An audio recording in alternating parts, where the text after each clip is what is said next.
as a Muslim, I have to believe in the Prophet Jesus, peace be upon him, in order to be a Muslim. Yeah. But the difference between us and the Christians is we don't make Jesus a man that was born of a woman who was limited in knowledge, limited in ability, and had to seek permission from the Father to perform all of his miracles. We don't believe that that Jesus is equal to God. And that's what we call idol worship, polytheism, and shirk. That is the one sin that God doesn't forgive. If you submit your will and your desires to what the Creator wants for you, life becomes on autopilot because you're no longer wondering what's right, what's wrong. You know what's right and wrong, and you're going to strive towards implementing that. We're not saying that as Muslims that we are without fault and without error. We will make mistakes. It is our nature, but we have the ability to turn directly to the Creator and ask forgiveness for any sins that we commit. What we believe about God should have logic to it. Like in Islam, the belief is very logical that there's one God. He doesn't have two, three, he doesn't have a partner, he doesn't have roommates, he doesn't have, anyone sharing in his dominion and in his kingship and in his ownership of the world and the day of judgment and the heavens and the earth and all that's been created. He is alone in his sovereignty. That's the one God that we believe in. I know with the Bible, it's even been presented that historically Shakespeare filled in some of the holes. Okay, I didn't know that. And that doesn't do a lot for the validation of all of the word that's there. Yeah. And he did it for King James, I guess. Wow, okay. Yeah, I didn't know any of that. I knew about the King James version of the Bible, obviously. But the stuff that you mentioned about Shakespeare, that's news to me. And who wrote the Quran? So again, the Quran is the words of Allah, the Creator, delivered by the angel Gabriel to the Prophet Muhammad, peace be upon him. So it's not the words of Prophet Muhammad or the words of his disciples, it's only the words of Allah. And the way that we have maintained its preservation until now is mainly through memorization. Yep. So memorization is our primary source of preservation. And secondly, we use is manuscripts. But whenever the manuscript and memorization disagree, we choose memorization over the manuscript. A very simple way that I can demonstrate to you the power of preservation through memorization is if I said to you, "Twinkle, twinkle, big star." Did I say that song correct or not? No. And the reason that you would say that I'm incorrect is because the correct version of that. Little star. Right. But if I asked you, "Oh, do you have that written somewhere that it says twinkle, twinkle, little star?" Right. It's because we know that through our memory, through the passing down of that lyric through the generations, that it's twinkle, twinkle, little star. We don't need to have it written down to know that that is the correct version. Right, of course, So the same analogy towards the Quran is that when the Quran was revealed, it was memorized in the lifetime of the Prophet Muhammad by himself, the Prophet Muhammad, peace be upon him, and hundreds of companions. And it was maintained through what we call a chain of narrators that goes back to the Prophet Muhammad in its memorization from him, peace be upon him, until now. So it's a very pure, unbroken chain. Exactly. Yeah, And so that's compelling. Exactly. So that's like the difference that I would like to highlight between the Quran and other books on the earth that claim to be from God, is that you can be sure that the book that you're holding has not been tampered with, and it is that pure message from the Creator. Yeah. I find that, when something is God's pure word, it connects in a way that, something that isn't does not connect. There's the odd occasion in the Bible where it doesn't connect. So that's always bothered me a bit. It is a bother for me as well, because I wasn't always Muslim. I accepted Islam 9 years ago. And I think what you're talking about is all of the prophets in the Old Testament, they all came with that same message that God is one, do not do idol worship, and follow the prophet that comes with the message, right? Like Adam, Noah, Moses, Abraham, all of these great prophets, we also have them in Islam. Yep. And we all believe that they came with that same monotheistic belief in God. But the difference then comes in the Bible is now all of a sudden Jesus comes, and according to the Christian doctrine, he's not teaching monotheism in its pure form like all the prophets knew before him. He's now changing the narrative and now saying that there's a Trinity and you have to believe in this Trinity. That's what's hard for me. That's what's hard for me. That's what's hard for you. Yeah, I base as much as I can in the communication and the prayer of God. I have trouble when I try to be inclusive with Jesus.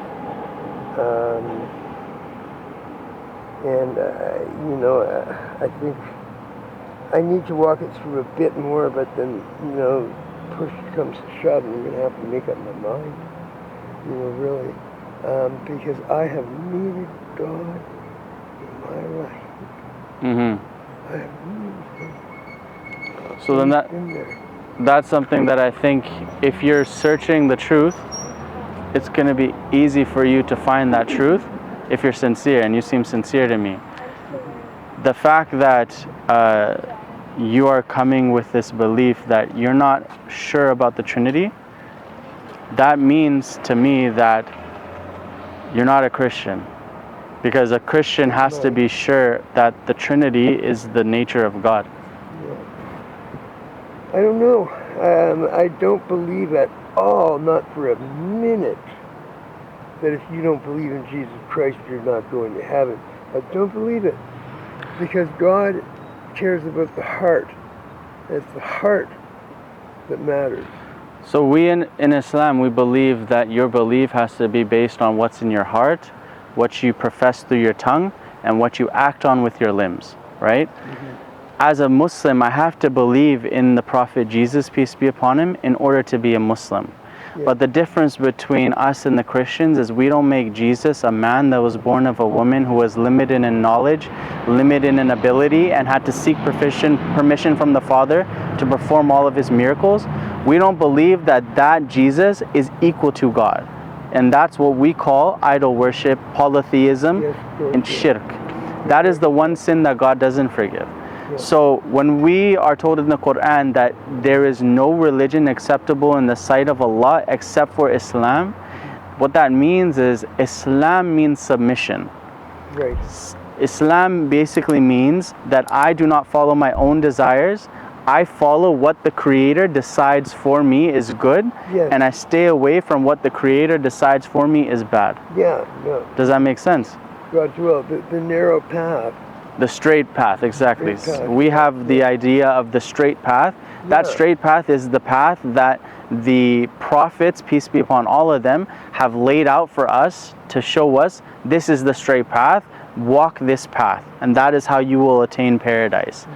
Yes, and it never fails to, an offshoot, the reward is also that we come up smelling like roses. If we follow God's will, let's say if we don't follow God's will, it's not going to work out. There will be real life consequences for you leaving God's law. That is for sure. If we do follow God's will for any given circumstance, it will work out. Yes, there's definitely, what we believe is whatever God has commanded us, there is benefit in it for us in this worldly life.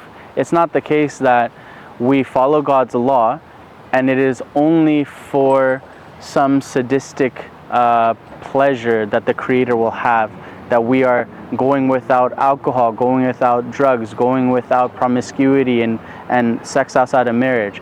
We don't believe that the Creator does these things because He has some sort of, sadistic nature. We believe that He wants good for us, and the way that He wants good for us is prescribing those things in our daily lives that are going to actually yield goodness for us. So if you look at the prohibition of alcohol, for example, recent medical science shows us that there's actually a connection between alcohol use and cancer. Recent medical science shows us that there's actually many health-related issues with cigarettes use or drug use. recent, research from doctors and scientists show the level of societal chaos and decay that comes from relationships that yield children outside of wedlock, right? And the relationship that a child that is born outside of wedlock, the relationship with the propensity to commit crime, the propensity to, be a burden on society, right? Because they're not having the father figure and a family that to allow the nurturing of that child. So Islam and Allah subhanahu wa ta'ala, He gives us these rules and regulations and prescriptions so that we will be better people, that we will be better humans, right?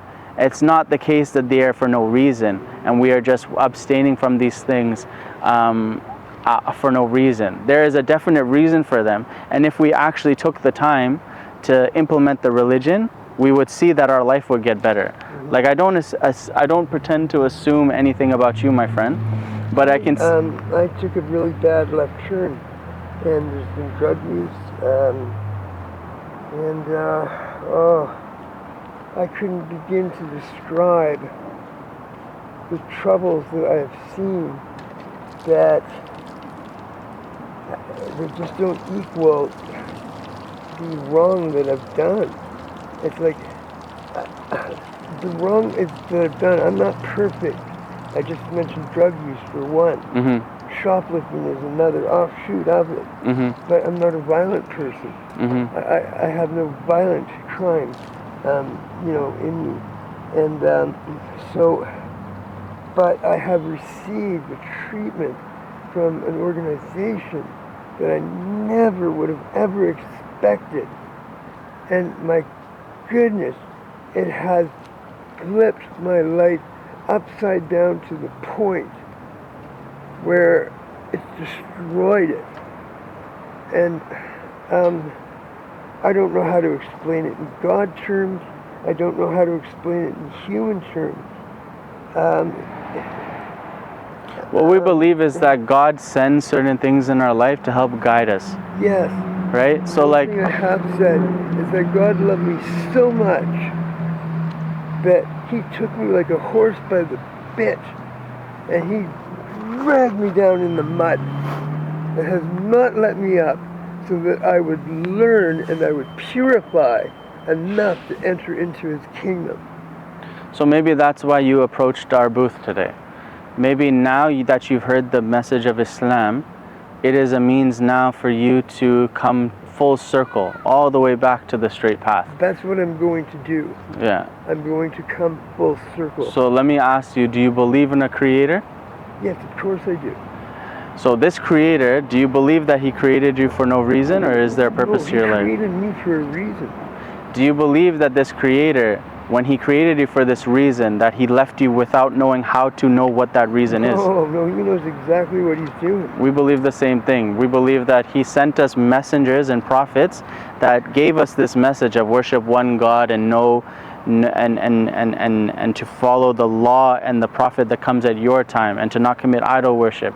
That he sent us messengers to give us this reminder and to give us direction in real life about how to attain that guidance to the straight path. So do you believe in that? Sorry?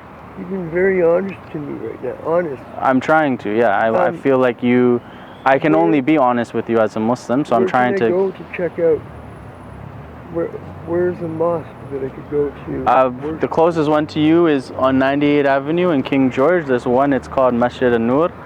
That's the closest one to you. 98th in King George? Yeah, just on the other side of this building. See where that building is that has the blue crane? Yeah. On that street, you'll see a masjid there. Okay, on this side? Yeah, on this side. Yeah, just on the other side. Do you go there? Sometimes I go there. Yes. Yeah. Okay. But that's the closest one to you. When's the next... The next prayer is going to be at 7. What time is it now? 4:45.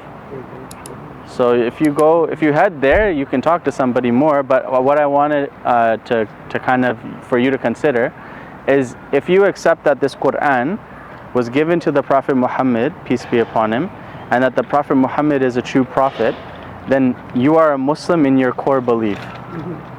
So I'm going to ask you again, do you believe that Jesus is God? this is the thing, right?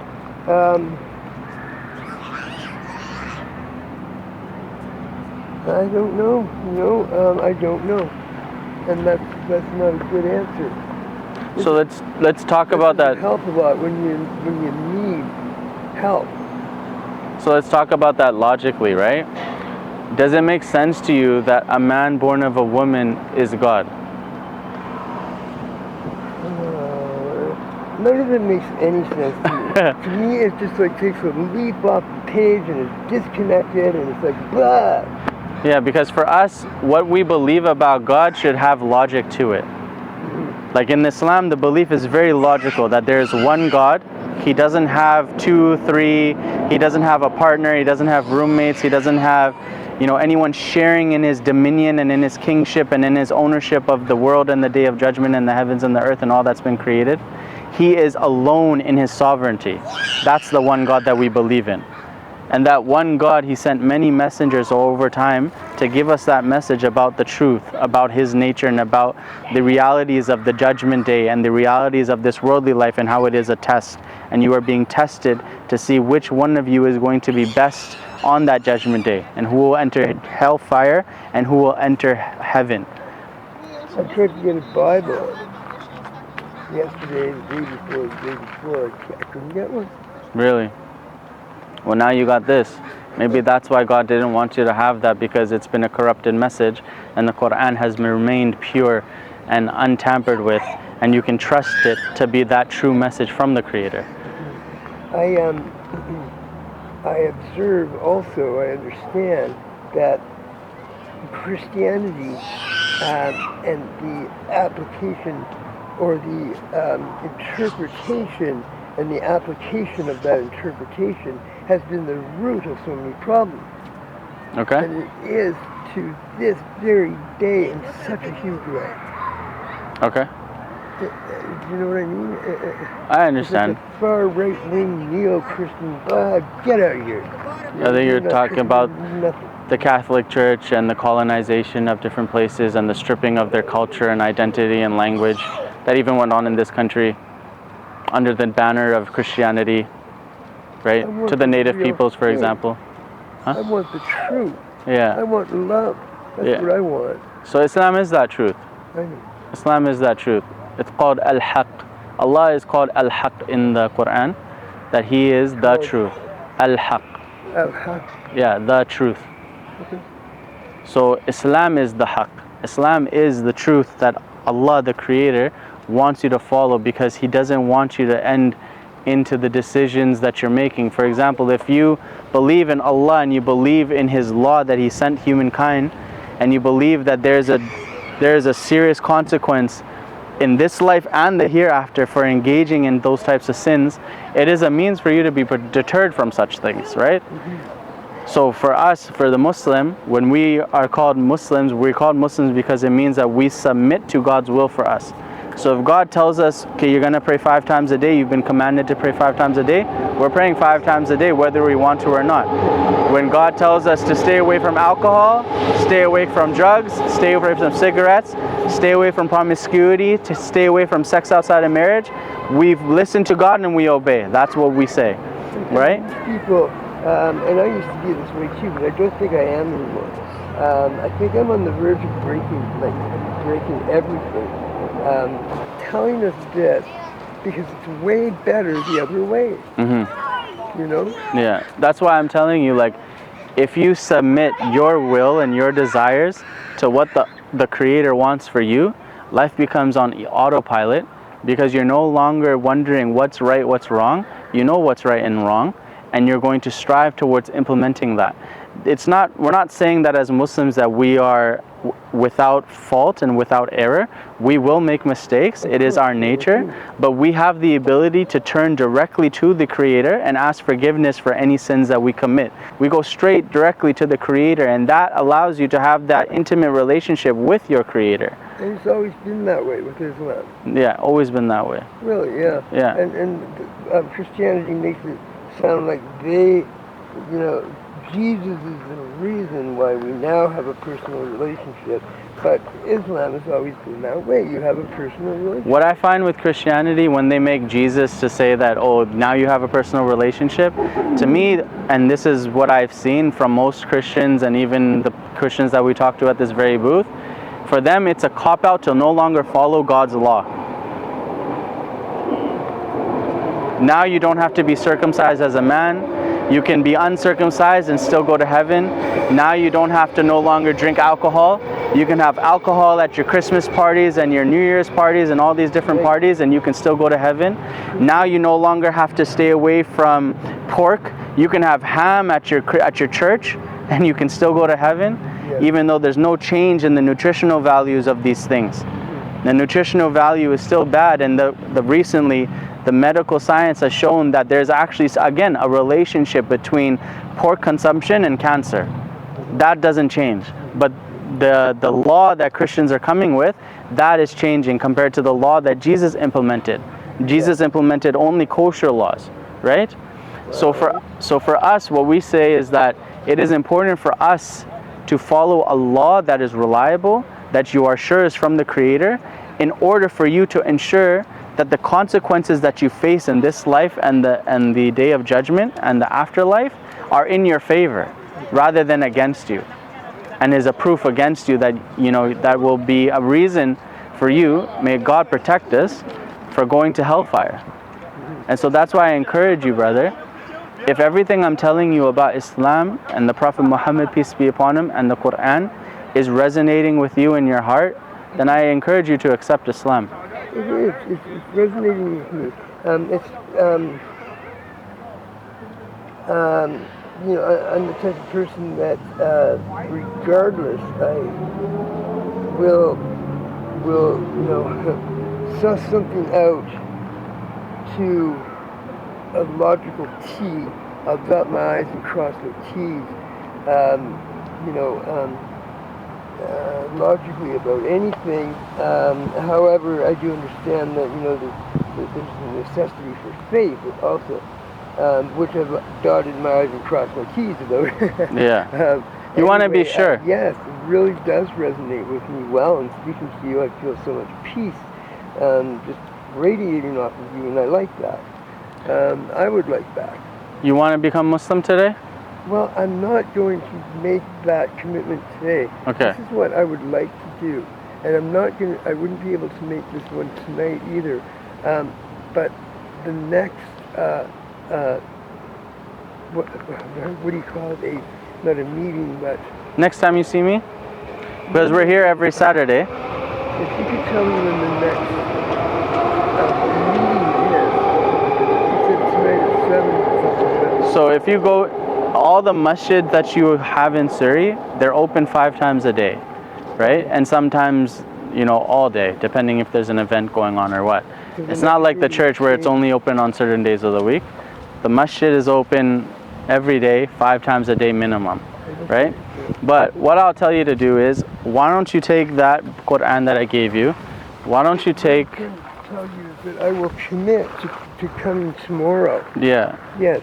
I'm saying, why don't you take the Quran that I gave you? Why don't you take this book about how to become Muslim, and this pamphlet about the Prophet Muhammad, peace be upon him, and this pamphlet about Jesus in Islam, so that you can have a better understanding of our version of how we look at Jesus, peace be upon them.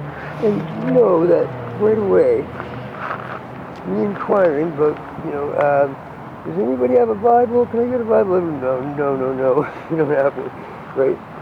One person even said to me, and I couldn't believe it. It was like, no, you cannot read that, right? Like they needed to be above me in understanding or something. And that was a head shaker. And here I am today, and boom, what do I have in my hand? Yeah. I have the Quran, right? Yeah. And yeah. That's why we believe in destiny. We believe that before the creation ever existed, I've used that word a lot lately. the Creator, He wrote down everything that's going to happen. So you going through life and then ending in this place at this particular time was not by chance, was not random. No, God selected you to be here to listen to my words and to give you a warning and to give you information about that true religion, so that you can come back to his straight path. Because what we believe is he doesn't want anything but good for his creation, but people choose to leave that straight path and listen to the whispers of the devil to go towards that which isn't the straight path. And some of the whispers you have previously succumbed to. But my hope now is that by the grace and mercy of God, and by you reading into the life of the Prophet Muhammad and looking into the Quran, that final revelation, it can be a means for you to fortify yourself against those whispers from the devil and perhaps be guided to that straight path. And inshallah, by the will of God, you will become a Muslim and be saved on the Day of Judgment from the hellfire. Oh, absolutely.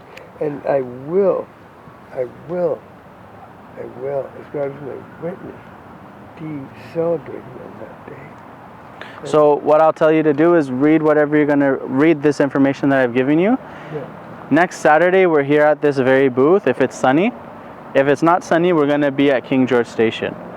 So if you I don't assume that you're going to be able to make it to a masjid or anything, but if you are not able to, then next Saturday I'll be at this very spot. You can come find me again, and if it resonates with you and you've committed to the idea of becoming Muslim, then we can take your shahada next Saturday. Okay? What are the two first times tomorrow that they would meet at the right now it's really early in the morning, about 4 o'clock in the morning, or the midday prayer, which is at 1:30. And how long does the prayer go at 4 a.m.? At 4 a.m.? How long? About 10 minutes, 10-15 minutes. Yeah. Do you hang around afterwards a bit? Or? Yeah, most of the time people hang around afterwards. Usually right now, because there's such a short time between the night prayer, people will usually stay at the masjid late, and the night prayer starts at like 11 p.m.